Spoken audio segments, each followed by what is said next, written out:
Most systems treat exposure as a relational variable.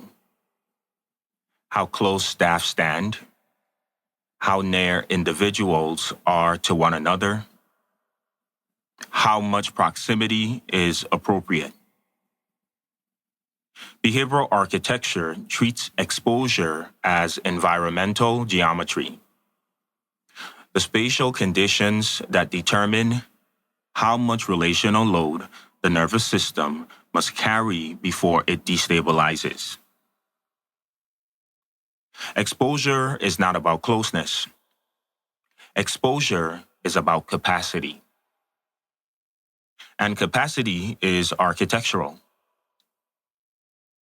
Episode 17 exposes how environments create or relieve exposure, how proximity shapes nervous system load, and why redesigning exposure reshapes the entire system.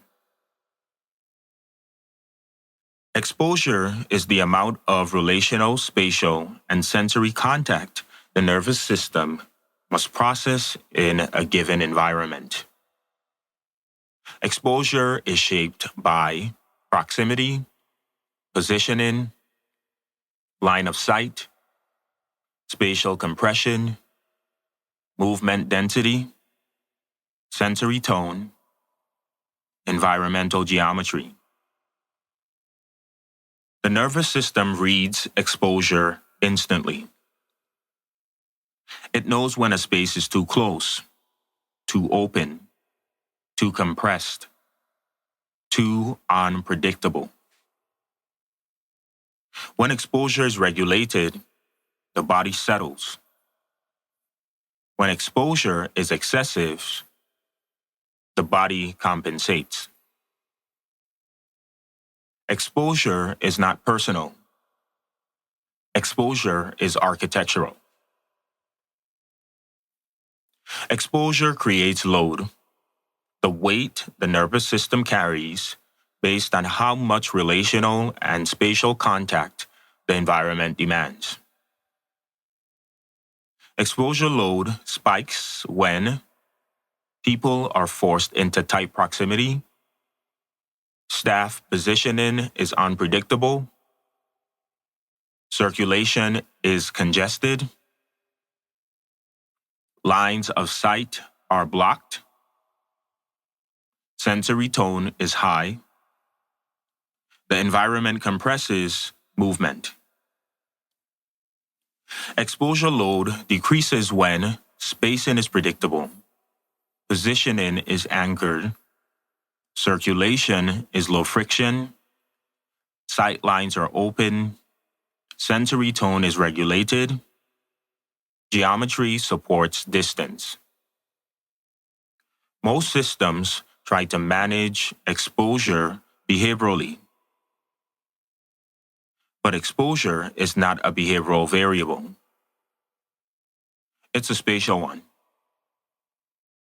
If the environment demands too much exposure, the nervous system prepares for threat. And preparation looks like behavior.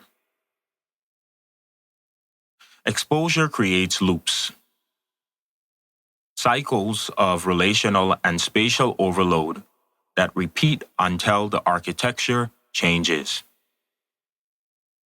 The loop looks like this. The environment compresses people. The nervous system interprets compression as risk. The person increases vigilance. Staff interpret vigilance as behavior. Staff move closer to manage behavior. Exposure increases. The loop repeats. This is why some rooms escalate instantly. This is why some hallways feel unsafe. This is why some units never settle. The loop is not relational. It is architectural.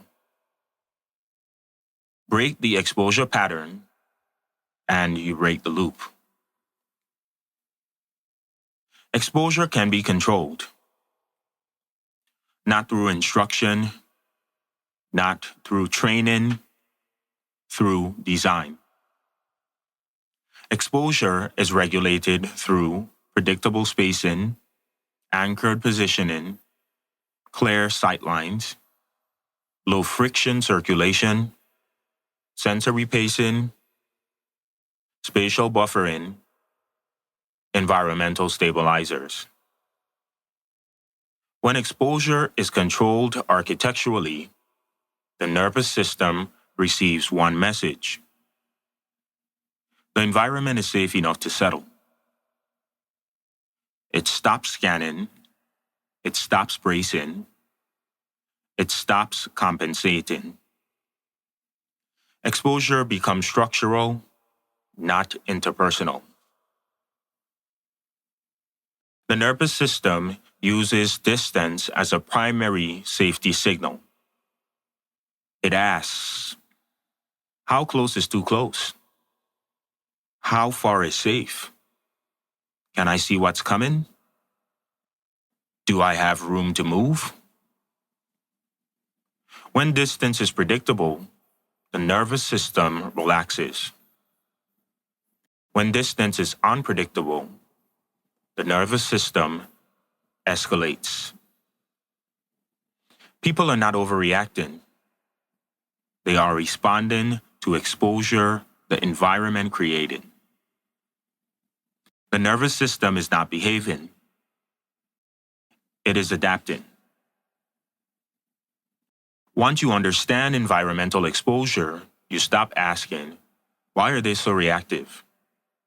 Why do they escalate when staff approach? Why do they shut down in this room? And you start asking, what exposure does the environment demand before anyone speaks?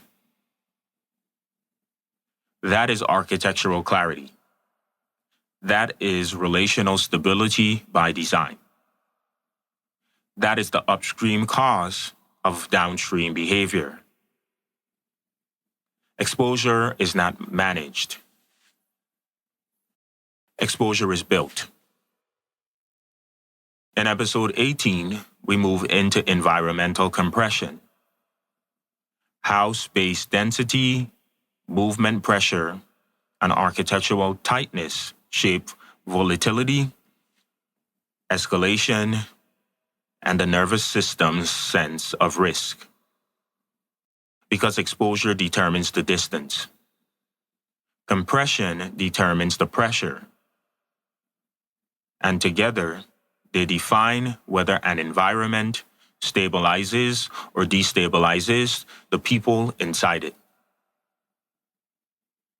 Design is the first intervention.